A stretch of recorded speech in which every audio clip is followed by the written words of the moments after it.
Bienvenidos a su canal Datos Curiosos. Hoy hablaremos de 31 cosas de la vida del profeta Mahoma, y así fue su muerte. Orígenes egipcios de Mahoma. Mahoma, el profeta del Islam, o simplemente el profeta.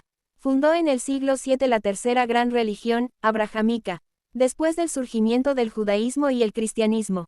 Un credo religioso que creció con los siglos hasta convertirse en el segundo en número de seguidores en la actualidad. A diferencia de la mayoría de los demás líderes religiosos, Mahoma forjó su credo combatiendo en la guerra, después de huir de su ciudad natal, la Meca, para refugiarse en Medina, donde murió y se encuentra su tumba.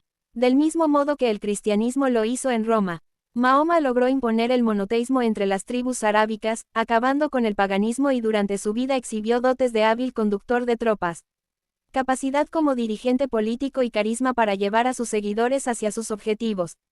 Vamos a dedicar este video a los principales acontecimientos en la vida de Mahoma y a las circunstancias de su muerte, así como a una versión surgida de su muerte, y a una seguida recientemente sobre sus supuestos orígenes egipcios. Número 1. Perdió a su padre antes de nacer y a su madre. Mahoma nació en torno al año 570 en la Meca, Arabia, como miembro del clan Banu Hashim, perteneciente a la tribu Quraysh. Otros eruditos han sugerido 568 y 569 como sus años de nacimiento. Su familia era una de las más prósperas de la Meca. Su padre, Abdullah, murió 6 meses antes de su nacimiento y, siguiendo una tradición islámica, fue enviado a vivir en el desierto con una familia beduina, ya que se consideraba que este ambiente era más ágil. A los 6 años, Mahoma quedó huérfano de sus padres biológicos tras la muerte de su madre, Amina. Luego de esto, quedó al cuidado de su abuelo paterno, Ad al-Mutalib, y a los 8 años pasó a ser tutelado por su tío Abu Talib, líder del clan. Número 2. Se casó con Khadija, su primera esposa, en el año 595. Siendo adolescente, Mahoma acompañaba a su tío en sus viajes comerciales por Siria, para adquirir experiencia como mercader. Poco se conoce de su vida en su juventud, aunque se hizo comerciante y realizó viajes comerciales entre la península arábiga y el mar Mediterráneo. En el año 595, su buena reputación atrajo una propuesta para casarse con Khadija, una exitosa empresaria que fue su primera esposa. Número 3. Según la tradición islámica, la primera revelación se la hizo el arcángel Gabriel. Mahoma se acostumbró a rezar en la cueva Hira, cercana a la Meca, durante varias semanas al año. La tradición musulmana sostiene que en el año 610, el arcángel Gabriel se le apareció en la cueva y le ordenó recitar varios versos. Esta revelación turbó a Mahoma, quien fue tranquilizado por su esposa y por su primo cristiano, Baraka ibn Nafgal. También temía ser acusado de poseso.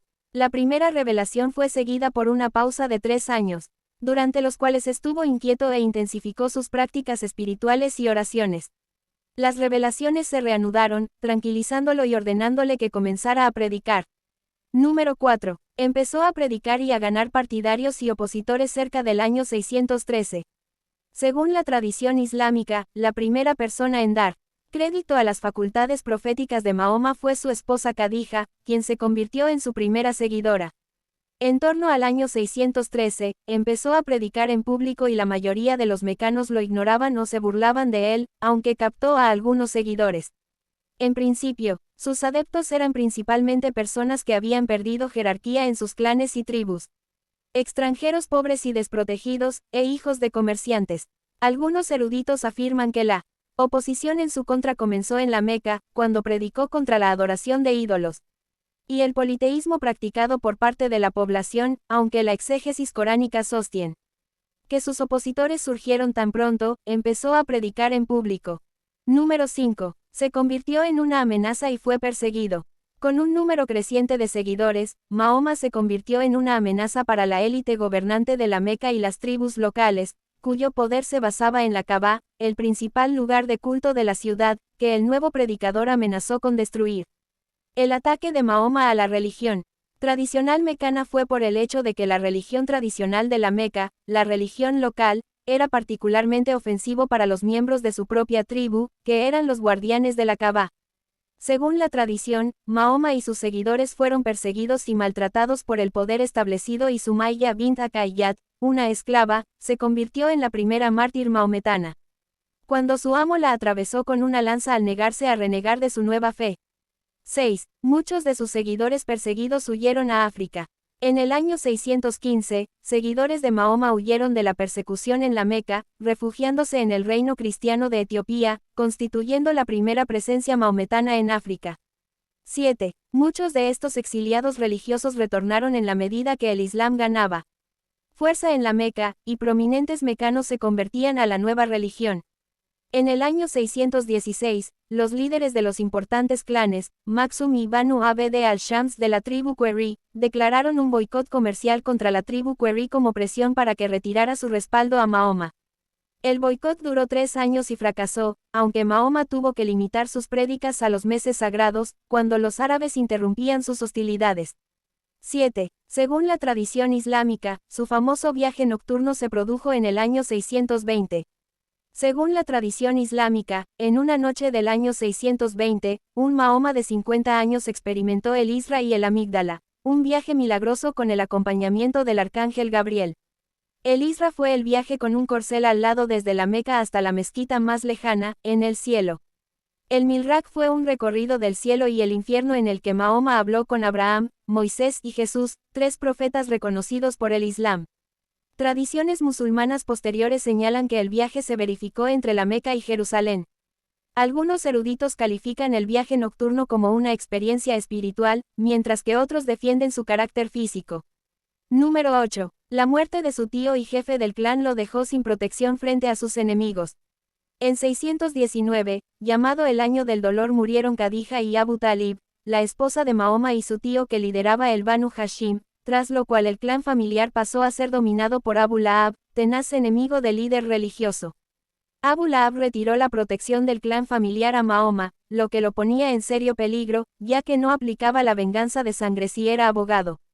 Número 9. Buscó protección en Yatrib, la futura ciudad de Medina. La Meca era una ciudad muy visitada, tanto por mercaderes como por peregrinos en la Kaaba, y Mahoma trató de encontrar en este ámbito la protección que él y sus seguidores necesitaban con urgencia. Después de algunas negociaciones infructuosas, unos hombres de la ciudad de Yatrib, la futura Medina, mostraron su disposición a ayudarlo. Yatrib era un lugar menos hostil, ya que su población estaba familiarizada con el monoteísmo, concepto central de la religión maometana, y los profetas no le eran extraños por la presencia de una nutrida comunidad judía. La gente de Yatrib confiaba en que la nueva religión en ascenso le permitiera hacer competencia a la Meca como centro de peregrinación. Número 10. Emigró sorpresivamente a Medina con sus seguidores durante la Égira del año 622. En junio del año 622 se produjo la Égira, la emigración de Mahoma y sus seguidores de la Meca a Medina, una marcha de 450 kilómetros acelerada por un fallido complot para asesinar al líder. Un comité formado por representantes de los 12 clanes más importantes de la ciudad de Medina invitó al prestigioso dirigente religioso a convertirse en el árbitro principal de su comunidad. Antes del año 620, Yatrib había arrastrado un siglo de disputas entre árabes y judíos, con enfrentamientos recurrentes en los que los clanes se mataban entre sí. El tribal, ojo por ojo, y otros asuntos de sangre necesitaban la administración de un hombre ecuánime, y un extranjero como Mahoma lucía como el candidato más adecuado. Número 11. Estableció la Constitución de Medina. A cambio de su arbitraje de Estado, la élite de Medina ofreció acatamiento y protección a Mahoma como uno más de ellos. Una de las primeras decisiones tomadas por Mahoma en su nueva ciudad fue el establecimiento de la Constitución de Medina, aliando y federando a las 8 tribus locales con los emigrantes de la Meca. Esta medida tenía por objeto finalizar con los agravios de larga data entre las tribus chinesas y facilitar la inserción de los mecanos. La Constitución era de perspectiva religiosa y especificó los deberes y derechos de todos los ciudadanos y comunidades, incluyendo musulmanes, judíos y otros pueblos del libro. Número 12. El conflicto armado comenzó por la incautación en la Meca de las propiedades de sus seguidores que habían emigrado a Medina. El Islam experimentó un acelerado crecimiento en Medina, que comenzó con la conversión de los clanes más débiles, y continuó con una aceptación generalizada por parte de la población pagana. Los medinenses convertidos en maometanos, que ayudaron a encontrar refugio en Medina a los emigrantes musulmanes de la Meca, empezaron a ser llamados ansar, o partidarios. Los seguidores de Mahoma, que emigraron a Medina perdieron sus propiedades en la Meca, lo que ocasionó enfrentamientos. El líder pronunció versos, después incorporados en el Corán, para justificar la lucha de los musulmanes contra los mecanos. Número 13. Recibió una revelación divina de que debía orar en dirección a la Meca. Según el relato islámico, el 11 de febrero del año 624, Mahoma estaba orando en Masjid al-Qiblatain, Medina, cuando recibió una revelación de Dios de que debía hacerlo mirando hacia la Meca, y no hacia Jerusalén. Inmediatamente se ajustó a la nueva dirección, así como los seguidores que lo acompañaban, comenzando una tradición que es seguida mundialmente por centenares de millones de musulmanes. Entretanto, Mahoma ordenó a sus seguidores atacar a las caravanas de la Meca. En marzo del año 624, él mismo dirigió un ejército de 300 guerreros para atacar una caravana en Badr. Los caravaneros eludieron a los maometanos y la Meca envió una fuerza de protección, y el 15 de marzo se produjo la batalla de Badr, la primera. En la guerra de 6 años entre Mahoma y su tribu de origen. Número 14. Salió victorioso en la batalla de Badr. Mahoma resultó vencedor en la batalla de Badr, a pesar de que su ejército era superado en proporción de 3-1, infringiendo 45 bajas mortales a sus adversarios. El líder y sus seguidores vieron el triunfo como una validación de su fe por parte de Dios, y Mahoma mencionó que había sido ayudado por una fuerza invisible de ángeles. La victoria afianzó su posición en Medina, y cada vez menos voces manifestaban dudas sobre su liderazgo, y hablaban en su contra. Dos paganos compusieron unos versos ofensivos para los musulmanes, y fueron asesinados por miembros de su propio clan, con Mahoma no desaprobando los asesinatos. Número 15. Fue herido en la batalla de Uhud, la primera que perdió. Algunos historiadores sostienen que en ese tiempo Mahoma expulsó de Medina a la tribu judía de los Banu Kainuka, aunque otras fuentes señalan que la expulsión ocurrió después de su muerte. La élite de la Meca estaba ansiosa de restaurar su prestigio. Afectado por la derrota en Badr, Yabudu Subian se puso al frente de un ejército de 3.000 hombres para atacar Medina. La batalla de Uhud tuvo lugar el 23 de marzo del año 625 y resultó en la primera derrota importante de Mahoma como conductor de tropas. En el combate murieron 75 musulmanes, incluyendo a Hamza, tío del líder y otro mártir temprano del Islam. Mahoma sufrió graves heridas en el rostro y fue dado por muerto, lo que desmoralizó a sus seguidores, aunque después varias mujeres lo rescataron y curaron en una cueva. Número 16. Ordenó la muerte de Ka'b ibn al-Sharraf, jefe de la tribu judía Banu Nadir, y expulsó a esta hacia Siria. Sin embargo, el ataque de los mecanos no logró su objetivo de destruir a los musulmanes y los supervivientes regresaron a Medina después de enterrar a sus muertos. Mahoma adoptó la estrategia de evitar la formación de alianzas en su contra, abortándolas en sus comienzos, de manera sangrienta si era necesario. Así fue asesinado Ka'b ibn al-Sharraf, jefe de la tribu árabe judía de Banu Nadir, que fue expulsada un año después de Medina. Como esta deportación se produjo significativamente, el jefe de la tribu judía Banu Nadir, que fue expulsado un año después de Medina, sin derramamiento de sangre, Mahoma reclamó en nombre de Dios las propiedades de los expulsados a Siria. 17. Practicó la guerra de trincheras por primera vez en Arabia. Abu Sufyan reunió un ejército de 10.000 hombres para sitiar y doblegar Medina, defendida por solo 3.000 maometanos. En esa ocasión, Mahoma aplicó por primera vez en la península arábiga la guerra de trincheras, una estrategia que se cree fue sugerida por Salman el Persa, un iranio convertido al Islam. La táctica maometana sorprendió a los mecanos, que tras un asedio ineficaz decidieron retirarse con las manos vacías.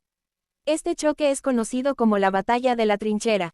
La tribu árabe judía Banu Qurayza había apoyado a los mecanos, y los maometanos decapitaron a los hombres y esclavizaron a las mujeres y los niños. 18. Perdonó a su esposa Aisha de una acusación de adulterio. La Meca quedó seriamente afectada por el fracaso del sitio de Medina y su comercio con Siria colapsó. Después de la batalla de la Trinchera, Mahoma hizo 2 viajes al norte, y al regresar de uno de ellos su esposa Aisha, con la que se había casado en el año 620, fue acusada de adúltera, lo que le acarreaba la muerte. Aisha fue exonerada al Mahoma afirmar que había recibido una revelación divina sobre su inocencia. Mientras ordenaba que la acusación fuese sustentada por 4 hombres. Número 16. Ordenó la muerte de Ka'b ibn al-Sharraf, jefe de la tribu judía Banu Nadir, y expulsó a esta hacia Siria. Sin embargo, el ataque de los mecanos no logró su objetivo de destruir a los musulmanes y los supervivientes regresaron a Medina después de enterrar a sus muertos. Mahoma adoptó la estrategia de evitar la formación de alianzas en su contra, abortándolas en sus comienzos, de manera sangrienta si era necesario. Así fue asesinado Ka'b ibn al-Sharraf, jefe de la tribu árabe judía de Banu Nadir, que fue expulsada un año después de Medina. Como esta deportación se produjo significativamente, el jefe de la tribu judía Banu Nadir, que fue expulsado un año después de Medina, sin derramamiento de sangre, Mahoma reclamó en nombre de Dios las propiedades de los expulsados a Siria.